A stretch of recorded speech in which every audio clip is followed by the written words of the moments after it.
Yo, and we're back with another react. And today we are going to watch. What kind of drugs was he dealing with? Just meth. I got a meth pipe. On January 25th, 2024, in La Crosse County, year? Wisconsin, a routine-looking traffic stop turned into one of the largest multi-agency drug seizures in the region. So the canine alerted to the odor of illegal drugs in the car. Is there anything in the car that you know of that's illegal? I don't know. I went to shopping.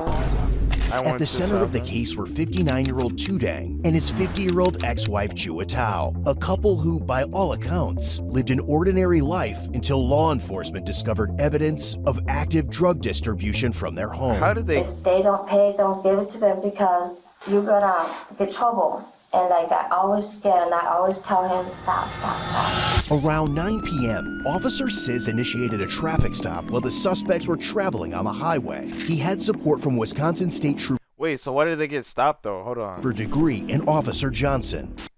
Hold up. Oh, I'm sorry, guys. It's unprofessional. Hello. Officer says with the Campbell Police Department. The reason I'm stopping you is your damaged windshield. I saw it as you drove by me. Has it been like that for some time? Yeah. That's tough. A truck got you and smashed it.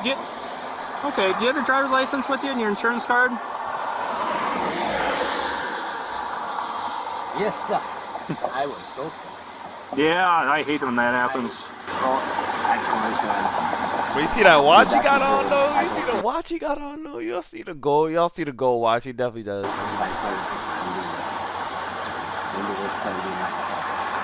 And it's a little too much for like the window place just to patch it up, right? They got to replace the whole thing. Yeah. How bad is that That's crack? the insurance. Oh, wow. Can you hand it over, please? I can't see Thank it. you. And ma'am, do you have a license or ID at all? There you go, sir. That looks good. That cold weather doesn't help. Yeah, and then bump it. Oh, okay. Will you bump? Yeah. And it does it all, huh? In this kind of truck. Yeah. I agree, man. I agree.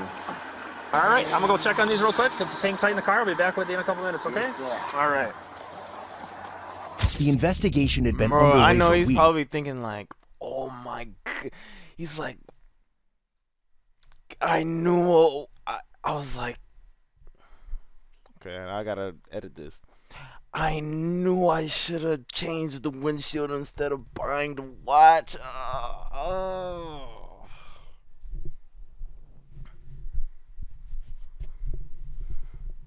And that right there, ladies and gentlemen, is why you always take care of your car. You never know when you're gonna get pulled over when you have 80 million pounds of methamphetamine in your trunk.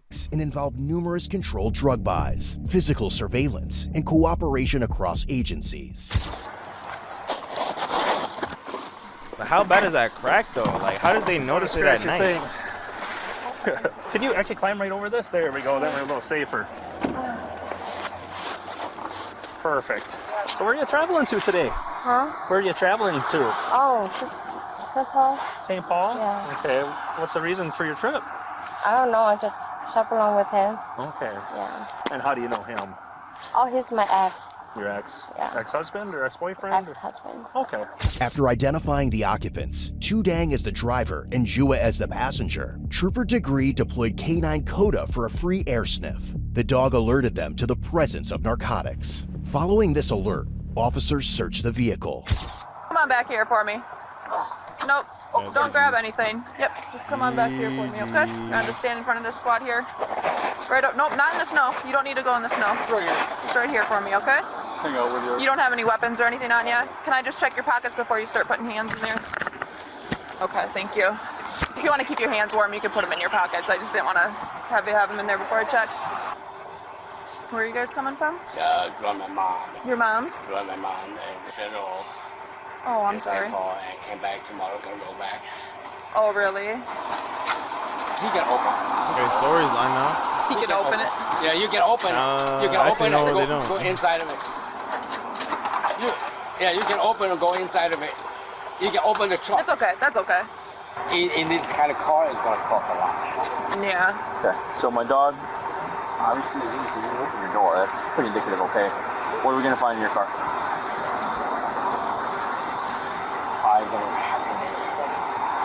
So the canine alerted to the odor of illegal drugs in the car. Is there anything in the car that you know of that's illegal?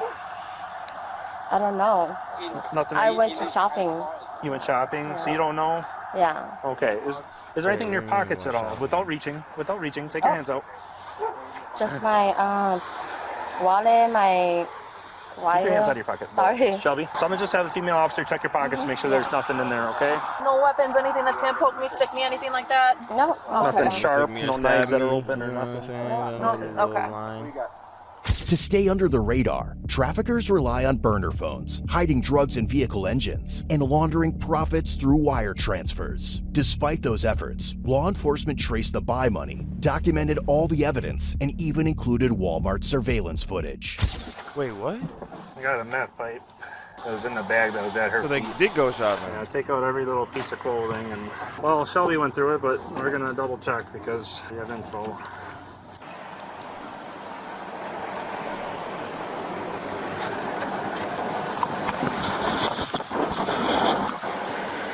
I think I got it, Cody. Wow. What was it? Under the wheel.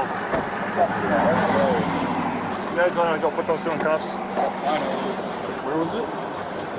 Under the oil can. He had the oil can and a bottle of oil over it. That's got to be a couple pounds. Think so? Pick it up.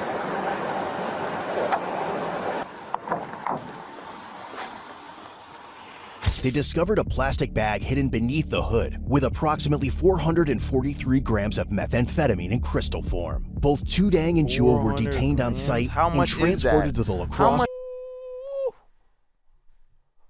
Minimum 20. Oh Office my for gosh. questioning. Their vehicle was later Minimum towed and 20. secured in evidence storage. Are they in? She's in mine yet? Shelby just walked her back. Okay. Mine, I haven't talked to him or told him. Yeah, do not say anything to Can him. you take him to the sheriff's office, not jail, to like that back lot, and I'll have them meet you there? They want to debrief him. We can load this back in here. What did Josh? On the driver's seat. Oh. I'll take all the evidence for now. Okay, I'm just gonna throw it in his bag. I'm gonna throw wallet, phone, But, yeah. pipes. You didn't notice any ledgers or anything, did you? I did not. Okay, I didn't see it. We can load this back. And they had the pipes. There's no way they were using their own supply too, bro. That's the rule number one. In the back. You can just tell him he's under arrest. Rule We're gonna number transport one. you to the sheriff's office. There's somebody there that wants to talk to you. Don't Mirandize or anything. They'll do that. Yep. All this shit, please. I'll take care of it. Can you transport the female to the sheriff's office? Yeah, to the sheriff's office. Yeah, the back lot. I'm gonna have the investigators meet you over there to interview them. Okay. Back at the sheriff's office, Jua agreed to an interview with investigator Leinfelder and Officer Johnson after being advised of her Miranda rights. What is tomorrow, Friday? Do you work? No. I suppose you don't get paid for babysitting the grandkids, huh? No. Well, my son-in-law said, Mom, if you babysit, I'll pay you $50. I'll send you $50 in the thing. That would be nice. And then do you get it? No. It was gonna You're getting say scammed, that, bro. I'm here now, so it's okay. Or a dinner or something. Can you give a message to my ex-husband? Is that who was in the car with you? Yeah. What's that? Tell him that I love him very much. We said And ex-husband because though. his stubbornness and And because what? his stubbornness. He don't listen to me. I have always loved him with my whole heart. But that's not enough. I can tell him that. You guys stayed friends? We stay friends. And I always tell him that, all you have, your children and me, is enough. He doesn't see. He pushes children away. He pushed me away. The children stay away from him, but I couldn't let him be alone. He doesn't have anyone, so I stood by him. He chose to go a different way than his family. Yeah. No Dang, matter what bruh. I do, he always say that. I'm like, look, she a real one, and it sucks that she got wrapped up in all of this. If she's telling the truth, of course, because she could be lying, but she sounds genuine, bruh. I'm not good. Oh, I'm sorry. Yeah, but I felt that because he doesn't Nah, have if she's lying, man, give her the Oscar, a bro. parent to love him and She's show full him mean. love. And all he knows is like tough love. Jua said flat out that her children stay away from their father. She stayed with him, she said, because she didn't want him to be alone. So what do we take from this? That even good intentions, or love, or loyalty won't save you from consequences. Facts. That grief, left unaddressed, can grow into something much darker. And that the system, whether it's law enforcement or courts, rarely gets called until it's far too late. Someone stand by him and make him feel like he's not alone. But he still feels that way, I huh? thought it was. I told him, don't do this. This is not us. We don't born this way. We don't raise this way. You want children, I give you beautiful children. I love you. I've been giving you my whole heart all my life. Is it Joe, Julie? George, Julie, before I ask you any questions, you must understand your rights. You have the right to remain silent, and when mistake can be used against you in court, you have the right to talk to a lawyer for advice before you ask any questions and have with you during the time of questioning. This is saying that you understand those, so you can check that yes, and then sign and date it. She signed the waiver and spoke candidly about their involvement in the drug trade. Jua explained that the couple's descent began after a personal tragedy, the loss of their child approximately 2 years prior. How did we get here? I don't know. Wait, He told me, wait. like,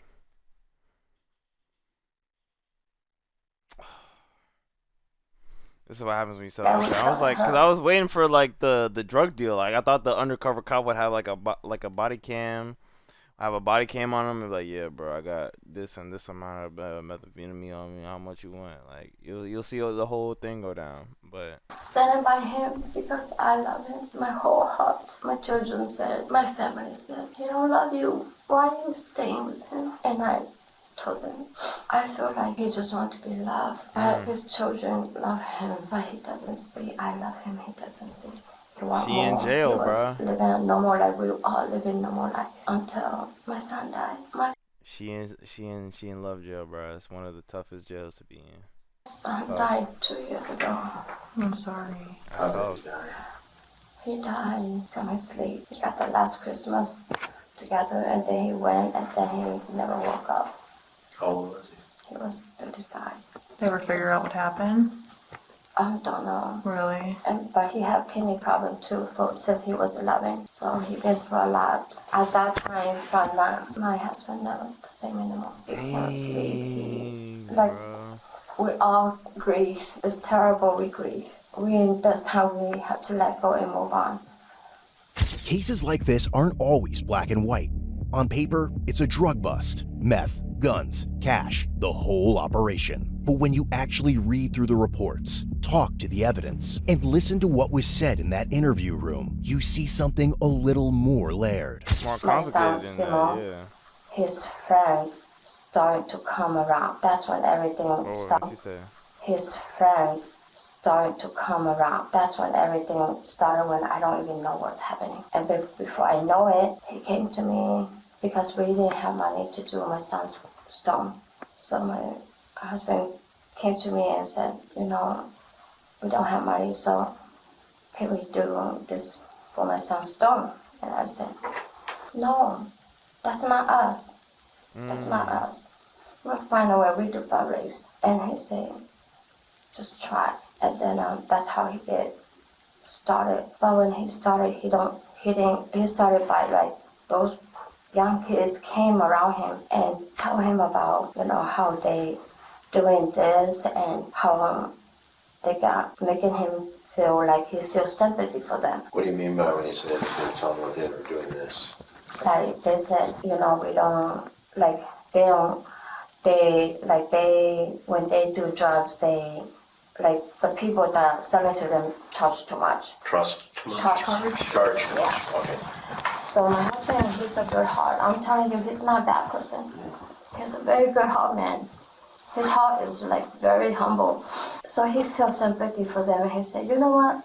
If you really want to do it, I help you. I help you, and I help you, and you just take the profit, so that you can build and you can buy clothes, and you can have money to buy clothes and food because they're homeless. And that's how everything started.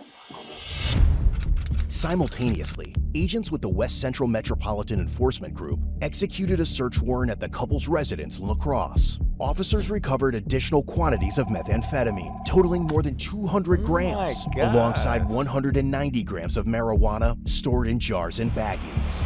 One particularly alarming discovery was methamphetamine concealed in a child's blue jean jacket. Investigators also located a black Hi-Point 9mm handgun, rifles chambered in .22 and .30-06, a .177 caliber air rifle, and numerous items of drug paraphernalia.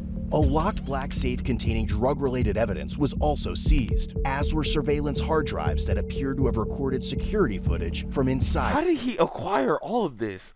Who is this plug? Is he the plug? Is he? Oh, I mean, yeah, he the plug. But where, like, it's gotta come from somewhere. Like, he's not spawning like 190 grams of marijuana and 500 grams of meth. Is he Walter White for real?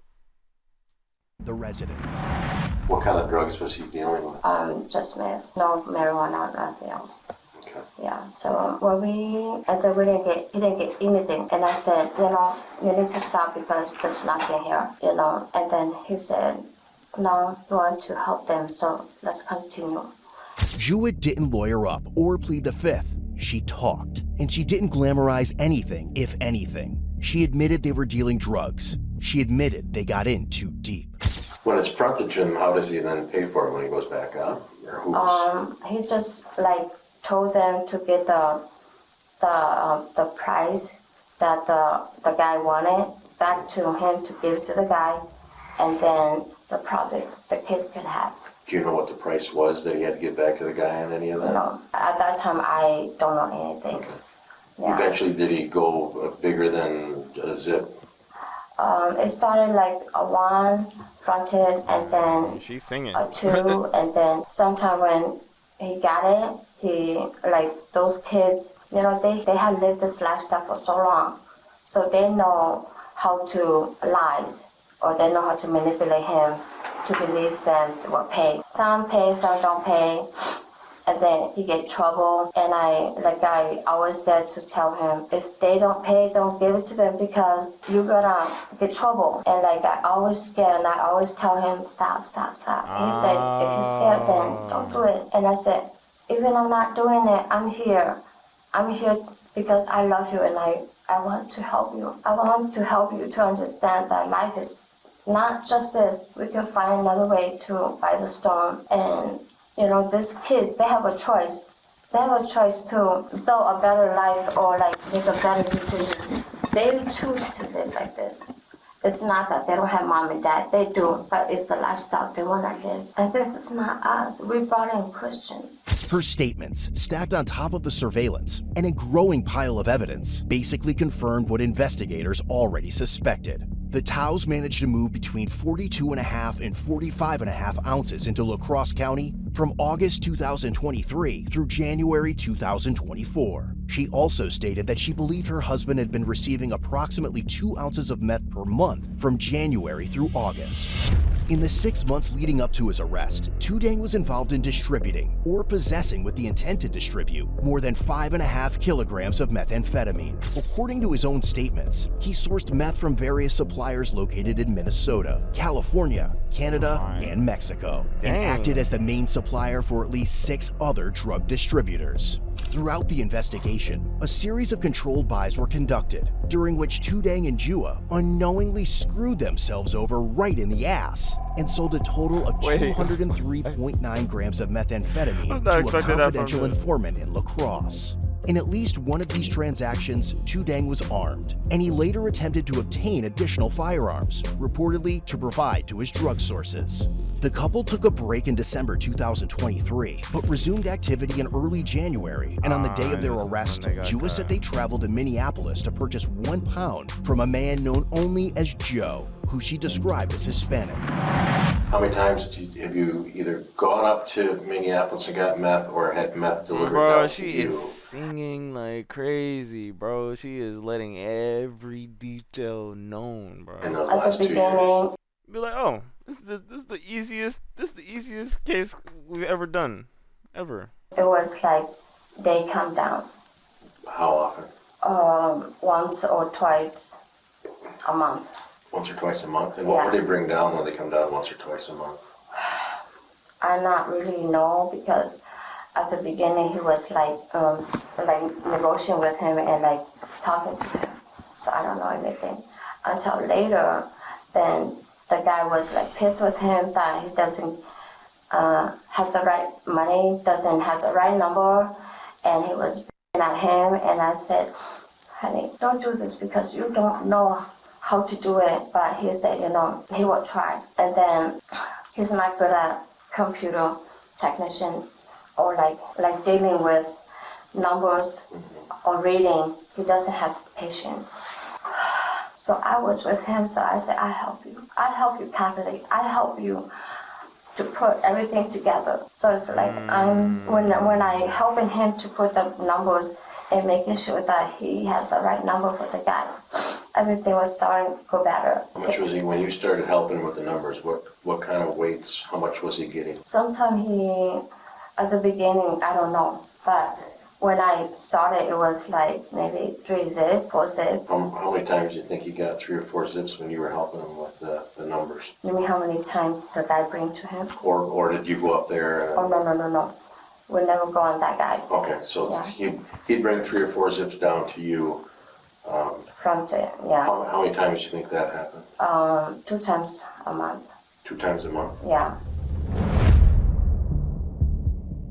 In the end, both Tudang and Jua were charged with multiple felony offenses, possession with intent to deliver methamphetamine, and maintaining a drug trafficking place. Tudang was released on a $7,500 signature bond, Jua on a $5,000 bond. But given the volume of drugs involved and Tudang's suspected connections, the state referred the case up to federal prosecutors. When a U.S. district judge finally sentenced him, he described Tudang as a serious risk to the community, and on March 3, 2025, Tudang and Jua pleaded guilty to federal drug charges.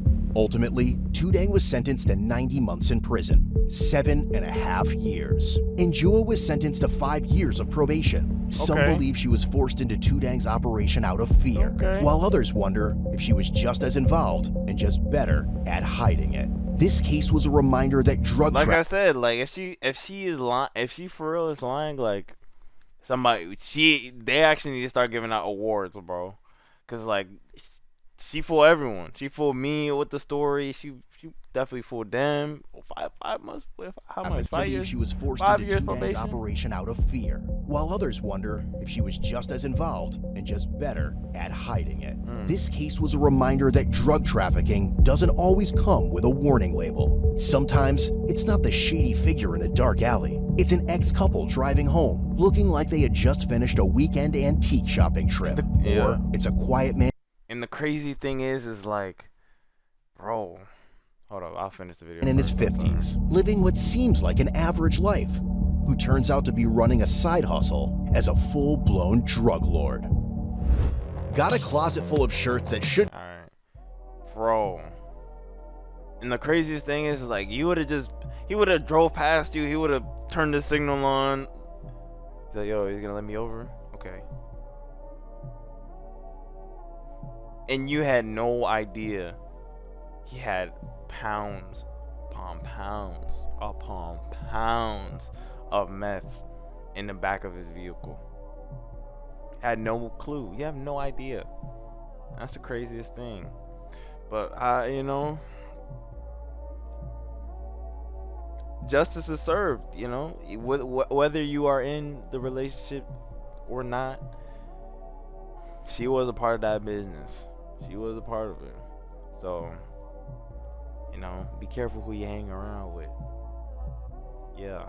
But if you guys enjoyed the video, make sure you like, make sure you subscribe, and I'll catch you in the next video, man. Peace.